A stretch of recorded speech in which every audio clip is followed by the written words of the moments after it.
So, Mhm. so, welcome to JPWC 94's fourth interview. So we have Maxine here with us today to talk about mental health and parenthood. Thank you so much for joining us, Maxine. Welcome. You're very welcome. So, what is your connection to mental health, and why is it important to you? Oh, it's been in my family for quite a while, mental health, like obviously my brother, me, um, and it's obviously medication does work, I find. And the one that I'm on works, and my brother's now got onto it and it works. When we lived in London, he wouldn't go out without mum or anything like that. Now we live in Kent, he's got a job, he drives on his own, and it's very important that things do work. Things do Yeah, work. Yeah. definitely, definitely. Yeah. So, of course, being a parent comes with its own stresses. What are the Mhm. main stresses that you deal with as a parent? Constant worry of them making feeling like you're doing a good enough job, that you got, and you feed them enough, you got clothes enough, just that they're happy, that you don't make them sad, upset, doctor's appointments, this, that, and the other, and just everyday life, and just try to keep them happy and bubbly and that they love you. And yeah. Yeah. And how do you combat those stresses and not let it affect your own mental health? Oh, that's a difficult one. When it comes to that, I mean, I'm quite lucky. I've got a good support network where I live. So if I'm having a moment where I need to take a break, I've got my partner here, my mum, my brother, and I can take five, or I can go for a walk, just to clear my head if he's having like a meltdown. Um, there's things like that. Just go for a walk. I can just come and sit in my bedroom, and then takes about. It depends on the strain of his mood that he makes me feel like I'm not doing a good enough job. Depends on how long I need to take a break for. But normally it's no longer than an hour, so I'm quite Okay. good with that. So you sort of have your own techniques that you use Yeah, to sort of deal with. yeah, I do. Okay. Yeah, I don't just. I try not Have you to. ever? Yeah. Yeah, I try not to scream and shout. So what I do is I take myself out of the situation. So I don't want him to be scared, or like, oh, mummy shouts at me a lot. So I was like, okay, I just tend to like, right, I need 5 minutes, or I need 10 minutes. Can someone just look after him or go in the garden? And that's my way of dealing with it. 'Cause I don't want to upset him or get him angry or scared. So I don't like shouting at him. Yeah. Okay. So you said before about you having obviously you have your own mental health stuff. Have you ever spoken to someone professionally, or is it just the medication that you have? Just the medication. It's taken me two attempts to try different medications. This is the one that works for me. The one I was on before, I tried to take my own life twice, and that was way before I had my little one. That one just didn't work for me, and I was like, so I didn't speak to anybody. I just went back to the doctor. This isn't working. I've tried this. They put me on venlafaxine, which I'm on now, and that works. I've been on that for as long as I can remember. That works wonders. Oh, yeah, no, I can attest to that as well because it's the same one that I'm on. Yeah. What stopped you talking to someone there? Judgment, I think. Like I'm trying to, because I tried to obviously end it. They probably think like, judgment, oh, you're taking the easy way out. And the thought of being judged just didn't sit right with me, so I just kept it to myself. Just didn't want to be judged. I know like professionals don't judge you, but when you're in that frame of mind, you can't help but think everyone judges you no matter who they are. Yeah, yeah, I can understand that. Mm. Okay. So I think as you said, mentioned before, every parent has at one point or one or another doubts about their choices, parenting Mm. choices. So you mentioned that you experienced that. How do you stop your brain listening to those negative thoughts? With great difficulty. With great difficulty. What I tend to do, this may sound silly, but when I take like 5 minutes, I just close my door wherever, if I'm in the bathroom, I just close my eyes and just take deep breaths. And that's how I count to far I need to count to. And that's how that calms me right down. Because I'm thinking, you know what? I'm not a bad mum. I'm doing this for the greater good. I'm not going to scare him. That's, yeah, that's my way, my technique of dealing with things like that. Okay. Okay. Yeah. So in today's world, a lot more people are obviously being diagnosed with anxiety and depression. I mean, even with what I was looking up on the Pirates website, they actually Yeah. said that kids as young as 7 are calling Pirates' hope line with suicidal thoughts. So, as a parent, does that concern you when it comes to Harley? And how do you deal with those concerns? Very much so, because at the moment I do think he actually is suffering with anxiety. I think he's had it quite a bit. That's I think when he has these outbursts, like he gets scared, he likes a lot of reassurance. Um, just because he's too young to actually understand questions that I ask him, like talk, he wouldn't actually know what it actually means. So I don't know, in that respect, I don't know how to go around it. I just constantly tell him that I love him, constantly tell him that he's safe. I ask him questions like, do you feel happy? Are you happy? Are you sad? Do you feel scared? And the very last question is when he's in bed, do you feel safe? And if he's always said yes. So if he ever said no, I would put him in bed with me, make sure he has plenty of cuddles, and just to reassure him that he knows that nothing bad is going to happen. He'll either go in bed with me, Chris, or Mum.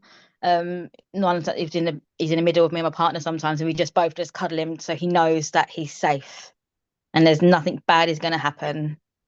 But yeah, that's how I Yeah. deal with it. Because he's so young, that's how I tend to deal with it because he doesn't really understand. If I ask him questions about like anxiety, he wouldn't get it. No, no, I can understand that.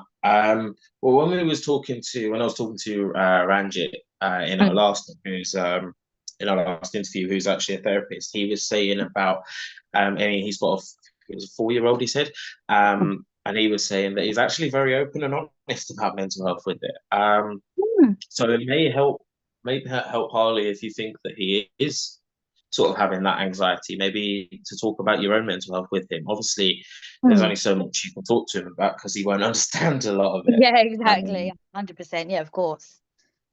I but mean, I we've all think got it's having different ones at like, home. Yeah, sorry, carry on. Sorry.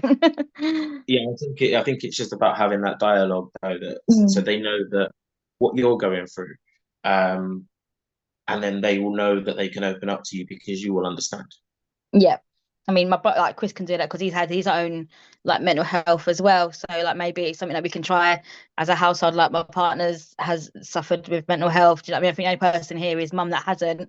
So perhaps we can like, just try it and see. You never know. Anything at the moment is try anything. Do you know what I mean? And Yeah. yeah. Do you think it's harder for kids these days than it was for us with social media, YouTube, TikTok, smartphones, all of that? Oh my gosh. Yes. Yes. Yes. It's he's constantly on YouTube anyway, and I have to like had to minimize like what he watches, and it does when he watches certain videos, he acts like these people that he watches, and I'm like that they're doing bad things, even though it's funny, mummy. It's not funny, honey. They are being silly, like chucking bottles down the things like that, and I'm like no. And social media, he doesn't know anything about like TikTok and Facebook and all that, but he's more YouTube.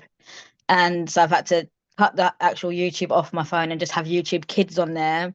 And even that sometimes I'm like, no, Hardy, they're being really silly. And he has to have like downtime because he acts like them on the telly. And I was like, no. So I think, yeah, yeah, Yeah, very impressionable, aren't they, when they're younger? very impressionable. Yeah.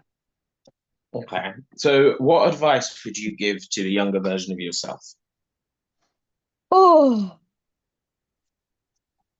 It can be in terms of your own mental health, or it could be in terms of when you became a new parent, for instance. when I became a new parent, take your time. Don't constantly like worry, rush anything. It's becoming a new parent is very, very, very scary. Yeah, I had a good support network again with mum and like neighbours, like across the road, like you, and next door, like Kate and Dean and your mum. Um, the only support network I didn't really have that was strong enough was his dad. His parents, fine, but his dad, not the best support network, and that's what I think went downhill more with my mental health because I felt like I was doing it alone as a parent. The other parent wasn't really there. He would always sleep through the nights, and I'd always have to do literally because I was on maternity. He was working, but he didn't do anything, and that rapidly declined in our breakup because I was like, no, you're not good. You're not good. Yeah, So I choose your, think I know they yeah, say choose your partners wisely, but you don't obviously see it until you've had a baby. It makes or breaks you. That's the only thing that I'd say is that, we weren't together very long. We planned the baby. And I think if you're with someone, you plan it. If you want to have a baby, make sure you're together for more than 3 years. It's yeah, hard. yeah. I think living together as well is a big telltale sign of how someone's behaved. But obviously, you can't always predict when these things happen. No. Yeah. Happy accidents happen, and sometimes mistakes. Yeah. But yeah, okay, Yeah. okay. So lastly, the so mental health is hereditary. Was Yeah. this a concern for you when you were planning your future and when you became pregnant? Especially when I became pregnant. Not so much the future, really. I didn't really think of it until I become pregnant. Because obviously it's in the family. I'm not 100% sure on his dad's side if they suffer with depression or anything. I'm not 100% sure, but definitely on my side. And it is a big worry, massive worry. So I just don't want him to go through what any of us went through. I want him Yeah, to know that he's always got backup, he's always got the support, he's always got the cheerleaders, he's got everything and everyone, that he doesn't need to worry about anything. Oh, sorry, excuse me. Um, that he's constantly safe. He's safe at school. He's safe. He is safe when he goes to his dad. I'm not saying that he's not, but it's different. He always phones me, like, when he's at home with me, he doesn't ask to phone his dad. So it's like I feel like I'm his safety blanket. So he I knows that, think that's the same for any son, to be honest. yeah, I'm his It safety blanket. yeah, okay, yeah, and I think as well, I think Harley's generation and a few between mine and yours and so on will have it a little easier when it comes to mental health because there is more communication about it and people do Yeah. talk about it more. But I think it's important for our generation to pass that on that it's okay to talk about it. Yeah, and it's okay to not be okay. And whether you're male or female, if you're not okay, speak out. It doesn't make you feel, it shouldn't make you feel any less of a person. It's reaching out will make you feel so much better. It Mm. makes you feel, I know pride is a thing for men, and it's like just put that to the side. If you need to talk, you talk, you know, that's it. I mean, like, if you know people that have gone through what you've gone through, you speak to them, and I think that they won't judge you because they've been through it themselves. Yeah, yeah, Yeah, definitely, definitely. Well, 100%. thank you so much for joining us today and You're sharing your very welcome. experience. So to everybody out there that's watching, please like, follow, share, and of course donate. Thank you so much to everybody that has so far, and thank you for all the support. So thank you again, Maxine, and we'll talk to everyone soon. Yep, talk to you soon. Thank you. Bye. I Bye. can stop that now.